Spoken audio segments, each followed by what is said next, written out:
আমরা সবাই সম্মান, শ্রদ্ধা, ভালোবাসা অন্যের কাছে আশা করি, কিন্তু অন্যের জন্য একই কাজগুলো কতটুকু করতে পারি তা ভেবে দেখি না কখনোই।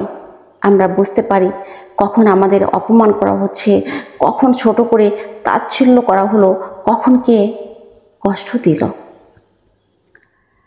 কখন কোন জিনিসটা আমাদের মন মতো হলো না, কখন আমরা সুবিধা আদায় করতে ব্যর্থ হলাম। এগুলো আপনার বা আমার কারোরই অস্বীকার করার কোনো উপায় নেই। এগুলো বাস্তব সত্য। আমাদের নিজেদের আত্মসম্মান খর্ব হলেই আমাদের চেতনা জাগ্রত হয়। অথচ একটু ভেবে দেখেন, একই কাজগুলো জীবনের কখনো না কখনো কারো না কারো সাথে কোনো না কোনোভাবে আপনিও করেছেন। যা আমাদের সাথে আজকে ঘটছে তা প্রত্যক্ষ বা পরোক্ষভাবে আমাদের কৃতকর্মেরই ফল। আমরা নিজেদের ভিকটিম হিসেবে দেখতে খুব ভালোবাসি। ভিকটিম হিসেবে অন্যের সিম্পাথির আদায় করা মানুষের খুব প্রিয় একটা কাজ।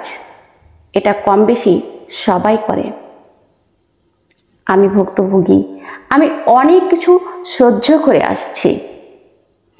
আমি একাই সব সাফার করি, সবসময় এটা প্রতিটা মানুষের নিজস্ব বক্তব্য। আচ্ছা, সবাই যদি ভিকটিম হয় তাহলে তাদের উপর অত্যাচার করে কারা সুখী আছে পৃথিবীর বুকে? সেই মানুষগুলো কারা, কোথায় আছে তারা? অন্যের উপর সহজেই আঙ্গুল তোলা যায়, তার চাইতেও সহজ অন্যকে দোষারোপ করা।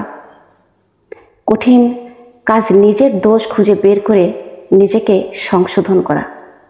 এটা অনেক কঠিন কাজ, কারণ নিজের দোষ ভুলগুলো কখনোই আমরা চোখে দেখি না, দেখতে চাইও না। নিজেকে কখনোই কাঠগড়ায় দাঁড় করাতে পারবো না, কখনোই না। কারণ কাঠগড়া তৈরি করেছি আমরা অন্যের জন্য, নিজের জন্য নয়।